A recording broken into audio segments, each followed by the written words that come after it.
This afternoon, my pleasure, and it really is a pleasure, is to have Catherine Leonard, who is the managing broker of Baird & Warner in Evanston.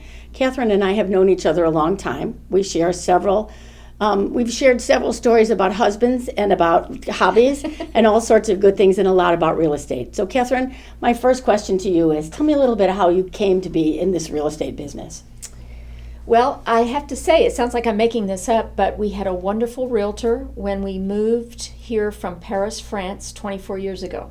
We were so impressed by her and that she put us first. There was never a sense that, let me just sell these idiots a house, they don't know what they're doing, and make the money. She took me around to schools. She took my children out to lunch while I visited the school. Nice. And I thought, I could do that, and I'd like to do it like she does. So it was a long time since when we moved here and I began to do it, but that stuck in my mind because I thought she shattered the myth of realtors being, pardon the expression, used car salespeople, only out for their own good, and I thought that was admirable. What did you do before you were a realtor? My first career decades ago was on Madison Avenue in New York City. I was a mad woman in the ad agency, in the largest privately held ad agency in the world. And surprise, surprise, those skills translated exactly to being a realtor. They would have. Because you're managing a transaction, if you will, and managing very disparate teams of people trying to get one thing done. In one case, a commercial filmed, and in another case, a home purchased. What made you transition from being a sales professional to being management? You know, that was sheer luck and probably one of the best days of my life. Someone gave my name to the then, I think she was senior VP at the time. She's now president of Baird & Warner Residential Sales.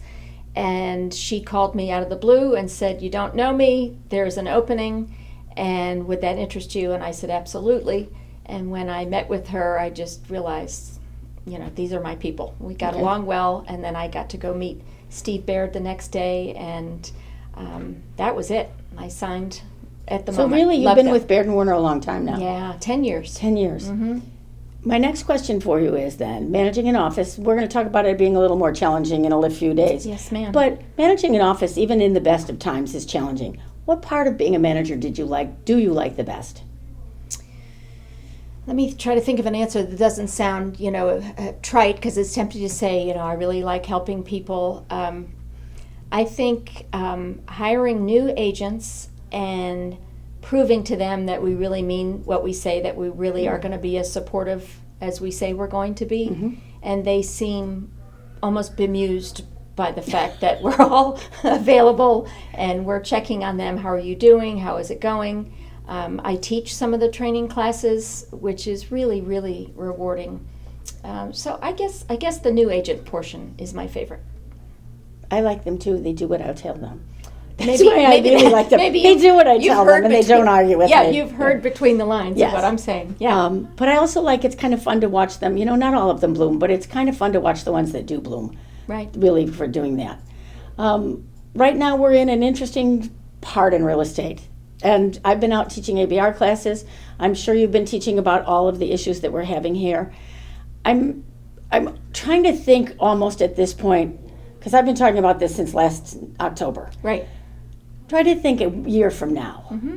And I'm trying to think, what do I need to be teaching from, and I'm not talking about the different forms or this or that, but what do I need, what's my message need to be from here to get them to where I think in a year from now, I'm hoping a year, maybe two, they're going like, what were we all so fussed up about? Why were we all fretting about this so much?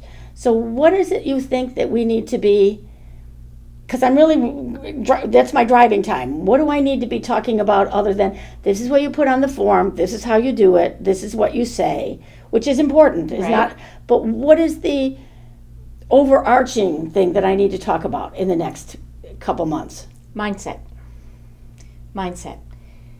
When we approach a seller, our mindset is, I need to show them all these great things I'm going to do, all the great tools I have, how wonderful I am, and then I'm going to tell them how much they need to pay me, what my fee is. Mm-hmm. we need to do the same thing for buyers. We have never done that. We really haven't. We have been assumptive. That's my new word about love this that time. word. We have been assumptive about the fact that we will get paid. As realtors, of course I'm going to get paid. Seller's going to pay me, right? Perish the thought. We can't say that anymore. It was really never true, but we didn't demonstrate our value. We just assumed somehow that money's going to appear in my account after my buyer closes on their house. And it shouldn't ever have been like that, and it shouldn't be like that now. We have to demonstrate our value to the buyer the same way we do to the seller. Why wouldn't you? The biggest challenge that I've had, and I think they think I'm crabby when I say this, It's okay. I say to them, so what's your value? And they hem and they haw and they can't. And then they say words like, well, I'm professional. And then I yell at them and say, you can't have that word anymore. Well, then I have integrity. No, you can't have that word anymore either. Well, then I've been doing this for 20 years. I said, that's the one you really can't have anymore. Right.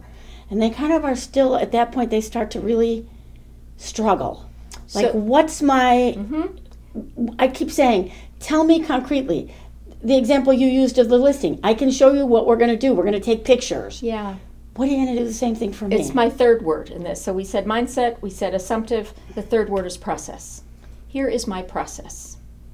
Now, we have a very distinct and, if I may say, well taught and trained process for buyer agents at Baird & Warner, but I'm sure all other companies do too. All individual agents have a process. Say it, show it, write it out, present it. It gives it the gravitas that it deserves. And that's where the assumptive part comes back. We assume that our buyers know all that we go through. They don't. So No, they have no idea. So reflect on what is my process. Really think about it.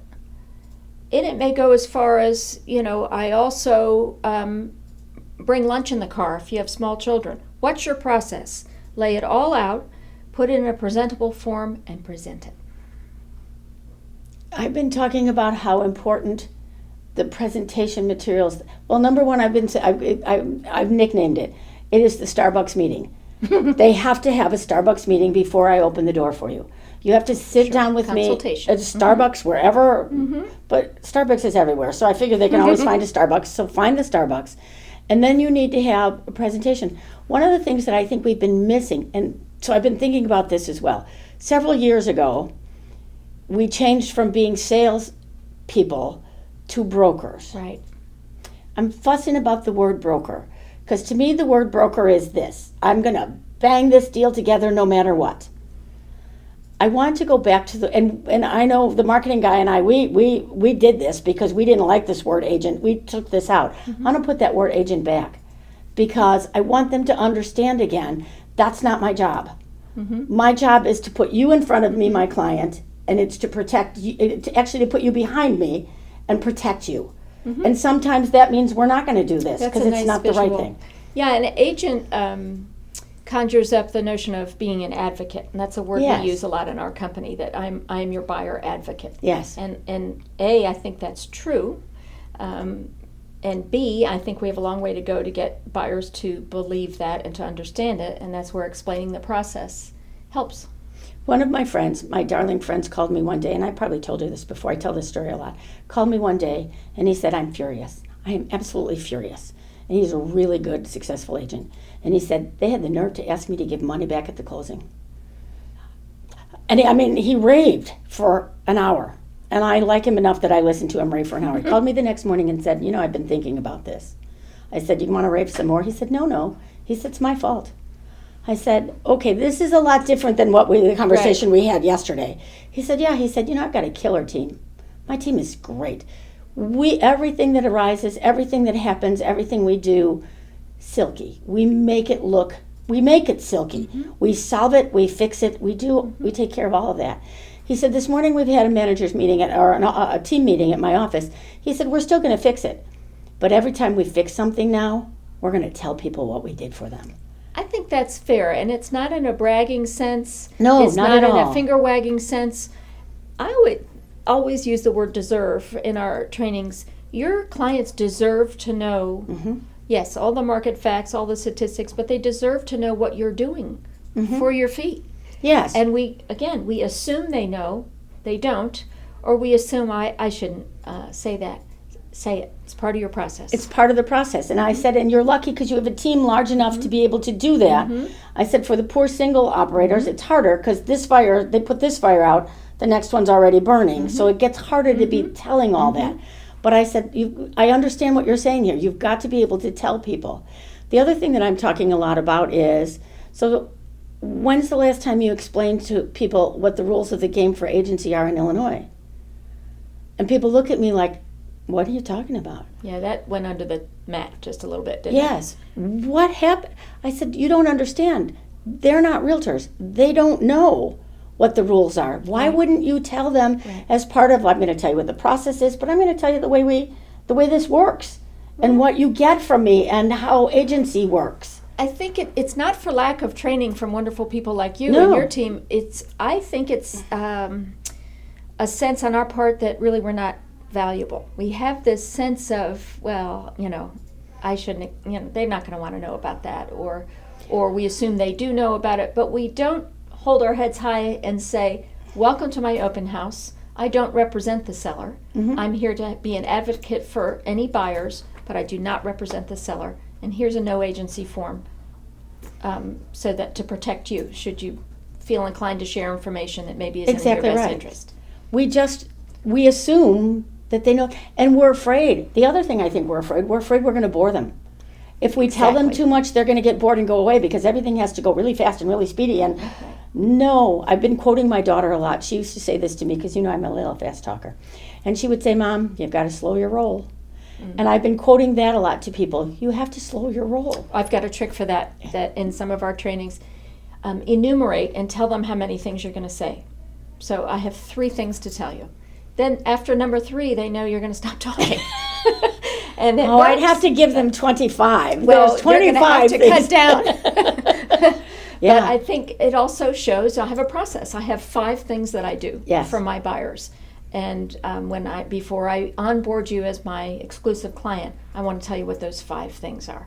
Okay, tell me the 5 things. 5 things. I can do that. Because I really think that people have just gotten, and the other thing I've been saying is I would really like if these original meetings, at Starbucks, in person. Absolutely. And I get the question, well, can we Zoom them? I said, did you hear what I said? Starbucks, in person.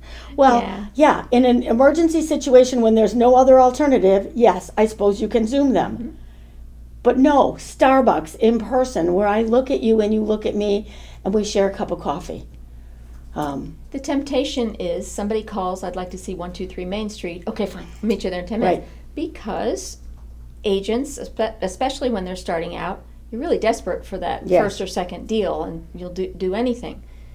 But I think part of this mindset shift is knowing your value and saying, that would be great. I would love to show you 123 Main Street, but I can't do that until we have our consultation. Won't take long, but I need to tell you the process. And of course, the end of the process is, please sign this buyer representation And I agreement. have like 7 steps. That's what I've been talking about. I've been out in the world saying, here are the 7 steps. Okay, and you have 7, 5. 5. Well, I talk more.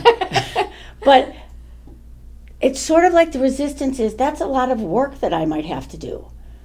And they don't get any... On the part of the buyers? On the part of the agents. Part of the agents that I've got to go through that. Well, that'll take one deal they don't get, but then they'll be willing to do and then they'll be consultation. willing, yes, that's kind of what I think. But it's almost like we're going backwards in some ways. And we're going backwards to, when I started in real estate 25 years ago, you would come to my office, we would sit down, we'd look through the books, because I'm a book girl. We'd decide that on Saturday you're going to come back, and we're going to go see these 5 houses. And we would go see these 5 houses, and you'd come in the car with me, so we would bond in the car.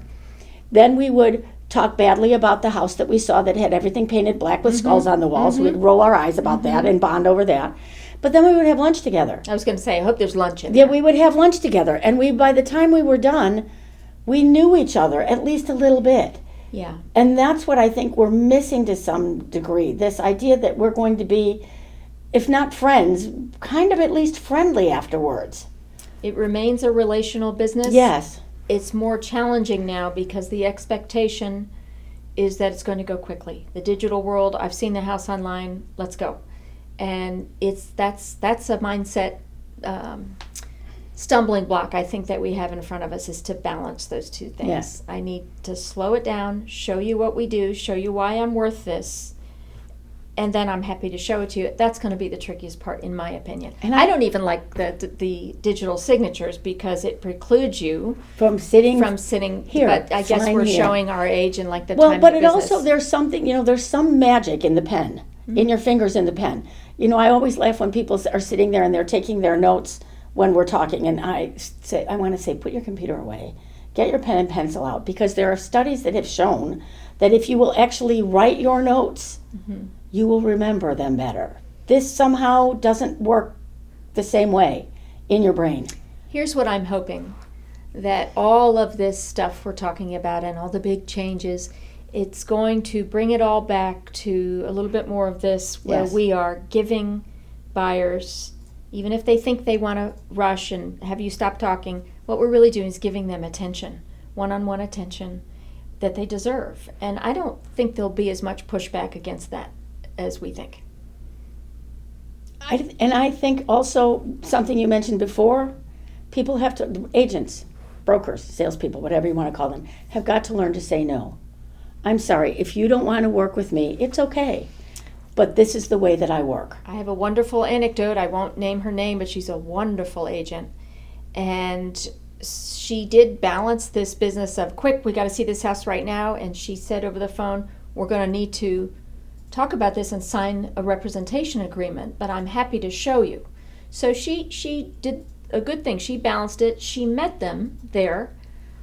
The woman signed the representation agreement, standing there outside the house, and the man said, I'm not going to do that. And she politely said, I wish you well. She got in her car and drove away. Did they call her back? No. She knew how to say no, that this was not I think that we're worthy of her efforts and advocacy. And I would say, I would believe that with all my heart. That's a great way to end this, that you've got to believe in all your heart that you are worth. Absolutely. You and I don't have much trouble with that most days, I don't think. We kind of know what we're worth. There are moments, but most days we hold our There heads are always high. moments, yes. So anyway, Catherine, thank you so much for spending time with us. Me. This Always was nice. Enjoy it. Just a note, the views of our guests may not reflect the views of the North Shore-Barrington Association of Realtors.